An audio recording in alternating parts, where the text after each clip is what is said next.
on lui dit de qui vient la surprise. Déjà, il est étonné. Quand on finit de parler, le monsieur se met à pleurer. La première phrase qui sort, c'est « Je fais quoi dehors ?» C'était comme s'il y avait un voile ou un truc qui tombait en fait de ses yeux.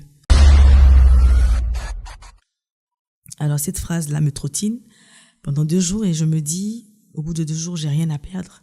Alors j'ouvre une page Facebook et je crée le nom Surprise Event. D'accord, donc dès le départ, c'est Surprise Event. Dès le départ, c'est Surprise Event. Donc je crée le nom Surprise Event. Et elle m'avait même envoyé des idées de noms. Mais bon, je me suis dit, ça, c'est plutôt anglophone. Si je suis en Côte d'Ivoire, il faut que je fasse un truc francophone. Donc, je trouve Surprise Event. Donc, pour vous dire qu'elle voulait tellement, en fait, que j'essaie. Donc, voilà comment est-ce que ça part. J'ai pas de panier. J'ai jamais fait de panier. Je prends des paniers, des images de paniers sur Google que je poste sur la page. Et rien. Jusqu'à ce que j'en parle à une amie qui me dit, ça tombe bien. Écoute, j'ai quelqu'un à qui je veux dire merci. Tiens 15 000 francs, confectionne-moi un panier, va lui faire la livraison le lundi matin et puis tu me ramènes la vidéo. D'accord, donc je prends les 15 000 francs et voilà comment est-ce que je confectionne mon premier panier avec les 15 000 francs. Ça a suffi? J'ai complété. Donc je complète pour avoir quelque chose de vraiment bien garni et tout ça. Et j'arrive et cette première surprise là, je l'ai fait avec une caméra. À la base, je voulais faire les vidéos avec des caméras. Donc, je l'ai fait avec une caméra. Donc, j'arrive un lundi matin, elle est en pleine réunion, on connaît pas le concept et moi, je débarque comme ça pour lui faire la surprise. Tout de suite, elle m'arrête. Elle me dit, ah non, madame, s'il vous plaît, là, on est en réunion, là, déposez le paquet et dites à mon ami que je l'appelle. Donc, quand je suis sortie de là, je me suis dit, mais est-ce que ça, là même, ça va marcher? J'étais vraiment un peu découragée. Et tout. Et j'avais quand même pu faire des photos du panier. Et ce que j'ai fait, c'est que j'ai posté des images du panier et j'ai raconté leur histoire, en fait, sur la photo, sur l'image. Donc, du coup, l'histoire a suscité des réactions. Les gens ont bien aimé qu'une amie était reconnaissante à une autre. Voilà. Et donc, il y a eu quelques partages. Et j'ai eu une deuxième cliente qui faisait une surprise à sa maman. Et une troisième qui faisait une surprise à sa tante qu'il avait élevée. Et donc, c'est à partir de la deuxième surprise. En fait, j'ai compris qu'avec les caméras, ça serait beaucoup plus compliqué. C'est très gênant. Donc, surtout quand tu es quelqu'un qui n'aime pas les caméras, qui n'aime pas le matu vu et tout, on débat devant toi avec des caméras, avec un projecteur. C'est pas évident. Ça peut intimider certaines personnes. Voilà comment est-ce que je me dis, je vais filmer désormais avec un téléphone. Et donc, je prends mon téléphone et je fais la deuxième surprise. Donc, la dame en arrive et tout. Le temps de demander à qui appartient, enfin, à qui est telle personne. Et tout ça, en fait, le téléphone filme et la personne ne le sait pas. C'est ce qui a fait aussi la particularité de nos vidéos. Parce que c'était vraiment naturel, en fait. Donc, je donne le message à la maman qui se met à pleurer. Parce que c'était émouvant pour elle de voir sa fille reconnaître tous ses efforts. Et donc, moi, je me demandais, mais pourquoi elle pleure? Parce que je m'attendais pas à ce que les personnes, en fait, pleurent. Et après, je me suis rendu compte que c'est vraiment le message, la façon de rendre le message et tout, qui faisait que le cadeau était apprécié aussi.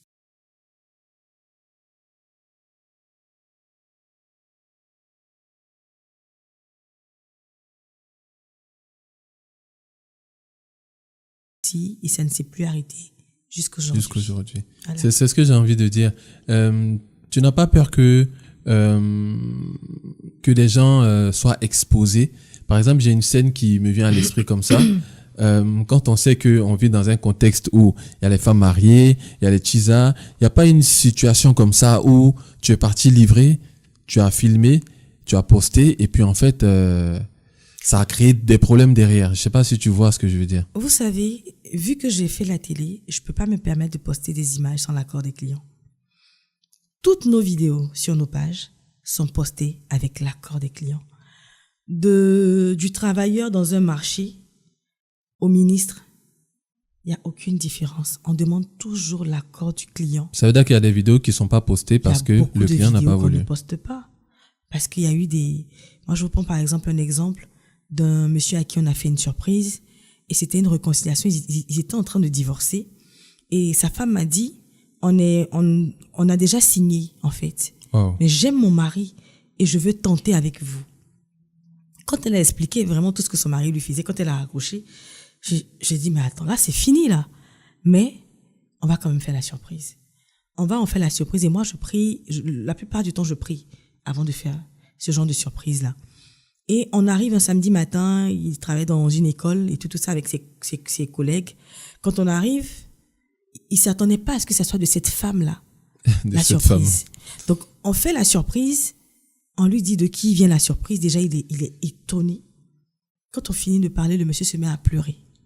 La première phrase qui sort, c'est « je fais quoi dehors ?» C'était comme s'il y avait un voile ou un truc qui tombait en fait de ses yeux. Il me dit « je fais quoi dehors ?» J'ai une femme comme ça qui m'aime. Qu'est-ce que je fais dehors? Le monsieur s'est mis à pleurer à chaudes larmes comme un enfant à qui on avait arraché son bonbon. Et ce sont ses collaboratrices qui sont venues le calmer et tout ça. Et il a dit, dites à mon épouse qu'on ne divorcera pas. Je suis sortie de là. Le même soir, j'ai commencé à avoir des plaies dans la bouche. Wow. Ouais. Donc, autant nos surprises sont vecteurs d'amour, de réconciliation, de cohésion, autant aussi il y a des attaques qu'on prend derrière. C'est la première fois que j'en parle en 4 ans. Je suis pas le genre de personne à venir m'asseoir sur les réseaux sociaux pour expliquer ce que je vis au quotidien dans mon travail. Parce que quand tu choisis de faire un travail, tu assumes avec les avantages et les inconvénients. Il y a eu des surprises où on nous a presque chassés, mais après il y a eu des réconciliations derrière. On a vécu tellement de choses. Des surprises où on vous chasse. Bien sûr. Mais après, je veux dire, au départ, la personne nous disait, je veux rien recevoir. Mais, parce qu'elle est moi, fâchée. je considère que j'ai une mission. Et je ne me décourage pas, je vais jusqu'au bout. Mais vraiment avec diplomatie. Une fois, ça a été une maman pendant la fête des mères. Et vu que pendant la fête des mères, on a plus de surprises que d'habitude, on a fait un programme et tout. Et quand on est arrivé faire la surprise à cette maman-là, elle était fâchée. Parce qu'elle aurait voulu que ses filles, en fait, viennent la voir le matin de la fête des mères. Elle voulait juste avoir la présence de ses enfants autour d'elle. Pas seulement recevoir un cadeau. Donc, du coup, elle voulait pas prendre le cadeau. Elle nous a menacé, coupé la caméra, sinon je portais plainte contre vous, je suis procureur et tout. Je raconte cette histoire-là, je pense que si elle regarde, elle saura. Wow. J'ai demandé à mon équipe de couper les caméras. Ils m'ont dit, madame, on s'en va. J'ai dit non. Je les ai fait sortir. Moi, j'ai pris le cadeau. Je suis rentrée. J'ai dit, maman, vous êtes ma mère. C'est vrai que vous êtes fâchée, je sais pas pourquoi, mais est-ce que je peux vous parler? Elle voulait pas. J'ai insisté. Elle a accepté. Après, je me suis retrouvée face à une maman qui était en train de se confier à moi, alors qu'elle ne me connaissait pas. Au bout de la conversation, alors qu'on nous attendait pour d'autres surprises, mais moi, je pouvais pas repartir de cette maison-là avec une maman en colère. C'était pas possible. C'était comme un échec. Voilà, pour moi. Et après avoir discuté pendant 30 minutes, je me suis mis à genoux. Je lui ai demandé pardon pour ses enfants. Je lui ai demandé d'accepter le cadeau. Je lui ai demandé, maman, est-ce que je peux vous faire un câlin? Elle a accepté. Je lui ai fait un câlin. Elle m'a dit, c'est fini. Je vais les appeler pour leur dire que j'ai reçu leur cadeau. Donc, pour moi, ça va au-delà d'un simple cadeau que je vais livrer. J'estime tout simplement que c'est une mission. Et des exemples comme ça, il y en a plein, que ce soit des femmes fâchées ou des hommes fâchés. Il y en a plein. Mais en général, je ne repars pas sans avoir laissé le cadeau. C'est exceptionnel ce que tu dis, parce que derrière Surprise, je sais pas pourquoi moi je veux dire Surprise Event, derrière Surprise Event, nous on voit les saxophonistes, des caméras, quelqu'un qui est content, mais en réalité ce que tu es en train de dire, c'est un vrai sacerdoce finalement, parce que quelqu'un qui te dit, à la limite on t'envoie, quelqu'un qui te dit va remettre telle chose à quelqu'un, c'est à la limite, la personne peut savoir qu'elle est fâchée, mais en quelque sorte, débrouille-toi pour qu'elle prenne le cadeau et en quelque sorte, assure-toi qu'elle nous réconcilie. C'est ça.